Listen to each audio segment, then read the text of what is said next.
Santiago എന്നായിരുന്നു അവൻ്റെ പേര്. ഒരു ദിവസം സന്ധ്യ മയങ്ങാൻ തുടങ്ങിയ നേരത്ത് തൻ്റെ ആട്ടിൻപറ്റവുമായി അവൻ ഉപേക്ഷിക്കപ്പെട്ട ഒരു പള്ളിക്കരികിൽ ചെന്നെത്തി. അതിൻ്റെ മേൽക്കൂര വളരെ പണ്ടേ ഇടിഞ്ഞു പൊടിഞ്ഞു വീണതാണ്. ഒരിക്കൽ സക്രാരി നിന്ന സ്ഥാനത്ത് ഇപ്പോൾ ഒരൊക്കൻ സൈക്കമോർ മരം വളർന്നു നിൽക്കുന്നു. ആ രാത്രി അവിടെ കഴിച്ചുകൂട്ടാൻ അവൻ തീരുമാനിച്ചു. തകർന്നു കിടന്നിരുന്ന പടിവാതിലിലൂടെ ആടുകളെ ഒന്നൊഴിയാതെ അവൻ അകത്തേക്ക് തെളിച്ചു. രാത്രിയിൽ അവ അലഞ്ഞു തിരിയുന്നത് തടയാനായി അവിടെ കിടന്നിരുന്ന 2 പൊളിഞ്ഞ മരപ്പലകകളെടുത്തു പടിവാതിൽ അടച്ചുറപ്പിച്ചു. ശ്രദ്ധിക്കാതെ പറ്റുമോ? ആ പരിസരത്തൊന്നും ചെന്നായ്ക്കളുടെ ശല്യമില്ല.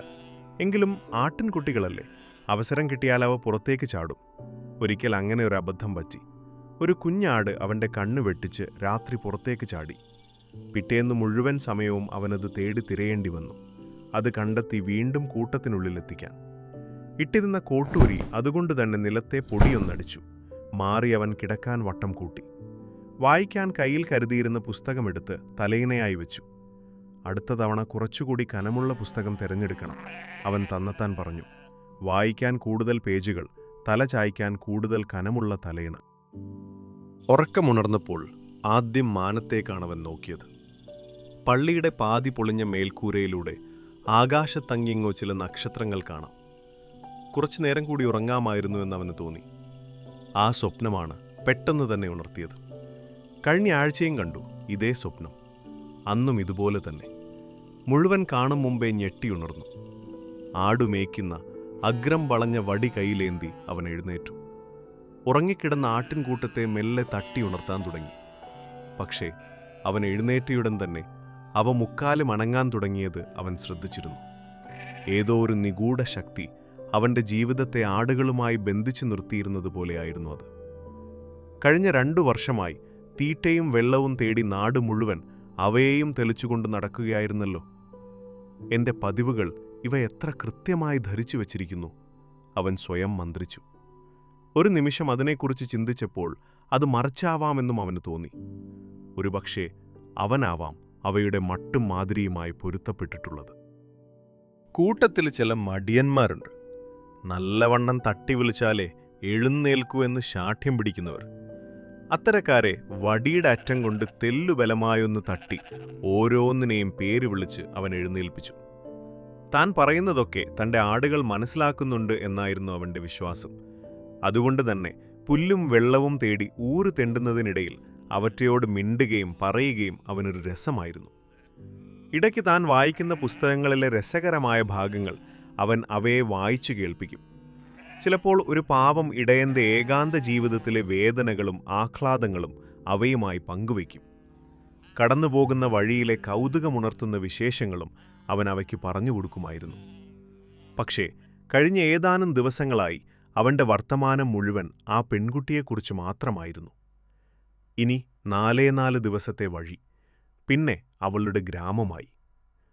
ഒരു പലചരക്കു കച്ചവടക്കാരനായിരുന്നു അവളുടെ അച്ഛൻ. കഴിഞ്ഞ 1 വർഷം മാത്രമേ അവൻ അവിടെ പോയിട്ടുള്ളൂ. ഒരു ചങ്ങാതിയുടെ നിർദ്ദേശപ്രകാരം അവൻ തൻ്റെ ആട്ടിൻപറ്റത്തെ അവിടെ കൊണ്ടുചെന്നു. അവയുടെ രോമമെല്ലാം വിലക്കെടുക്കാൻ അയാൾ തയ്യാറായിരുന്നു. പക്ഷേ രോമം വെട്ടുന്നത് സ്വന്തം കൺമുമ്പിൽ തന്നെ വേണമെന്ന് അയാൾ നിർബന്ധം പിടിച്ചു. അല്ലെങ്കിൽ ഇടയൻ തന്നെ കബളിപ്പിച്ചാലോ? കുറച്ച് കമ്പിളി വിൽക്കാനുണ്ട്, എടുക്കുന്നോ? അന്ന് ആ കടയുടെ മുമ്പിൽ ചെന്ന് നിന്ന് ആ ഇടയബാലൻ കച്ചവടക്കാരനോട് ചോദിച്ചു. ഉച്ചതിരിഞ്ഞു വാ, മുതലാളി മറുപടി പറഞ്ഞു. കടയിൽ നല്ല തിരക്കുള്ള സമയമായിരുന്നു. കുറച്ചു മാറി കടയിലേക്കുള്ള കൽപ്പടവുകളിലൊന്നിൽ അവൻ കാത്തിരുന്നു. സഞ്ചി തുറന്ന് ഒരു പുസ്തകമെടുത്ത് വായിക്കാൻ തുടങ്ങി. അല്ല, ആട്ടിടയന്മാർ വായിക്കുമോ? ഞാൻ ആദ്യമായി കാണുകയാണ്. തൊട്ടു പിന്നിൽ നിന്ന് ഒരു പെൺകിടാവിൻ്റെ സ്വരം. കറുത്ത നീണ്ട മുടി, മുറിഷ് ജേതാക്കളുടെ ഛായ തോന്നിക്കുന്ന കണ്ണുകൾ, തനി ആൻഡലൂസിയക്കാരി.